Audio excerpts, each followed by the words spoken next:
আমরা grammatical part narration change শেষ করেছিলাম, কেননা মধ্যখানে মাধ্যমিক পরীক্ষা ছিল এবং উচ্চ মাধ্যমিক পরীক্ষাও আজ থেকে স্টার্ট হয়েছে ওয়েস্ট বেঙ্গলে। সুতরাং তাদের টিচিং নিয়েই একটু ব্যস্ত হয়ে পড়েছিলাম। তো আজকে আমরা ন্যারেশন চেঞ্জের আগের পর্বেই ফিরে যাব, যেগুলো করাচ্ছিলাম পরপর সেন্টেন্স অনুসারে।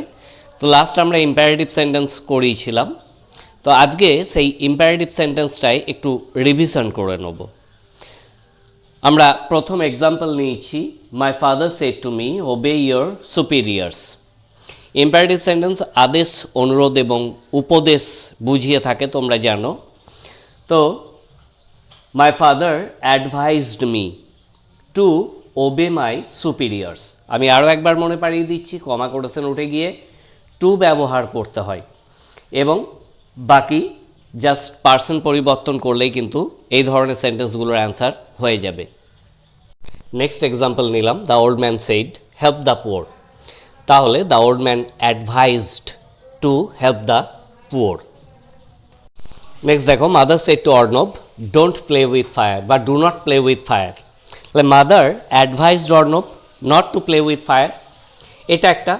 অথবা অ্যাডভাইস ব্যবহার না করে তোমরা ফরবিড শব্দটা রিপোর্টিং ভার্বের পরিবর্তে ব্যবহার করতে পারো, সেক্ষেত্রে নাবাচক শব্দ সম্পূর্ণরূপে উঠে যাবে। তো mother forbid Arnab two play with fire, এই দুইভাবেই তোমরা এটা অ্যান্সার করতে পারো।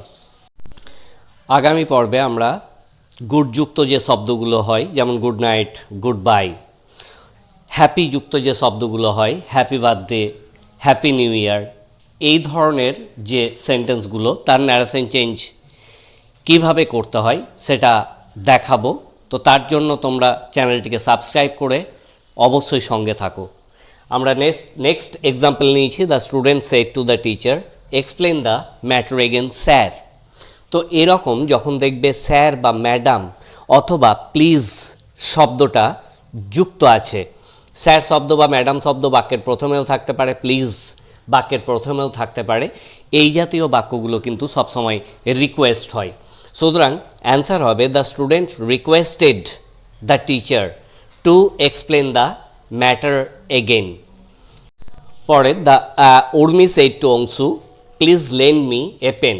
তাহলে এখানে দেখো প্লিজ শব্দটা যোগ আছে, আগেই বললাম প্লিজ স্যার ম্যাডাম এগুলো রিপোর্টের স্পিচে যেখানেই থাকুক না কেন প্লিজ স্যার ম্যাডাম শব্দ উঠে যায় এবং সেই অংশটুকু বাদ দিয়ে রিপোর্টিং ভার্বের পরিবর্তে রিকোয়েস্টেড বসাতে হয়। Urmi requested Anshu to lend her a pen. তোমরা আরও বেশি বেশি উদাহরণ নিয়ে প্র্যাকটিস করো, দেখো তোমাদের কাছে এগুলো অত্যন্ত সহজ প্রতিপন্ন হবে।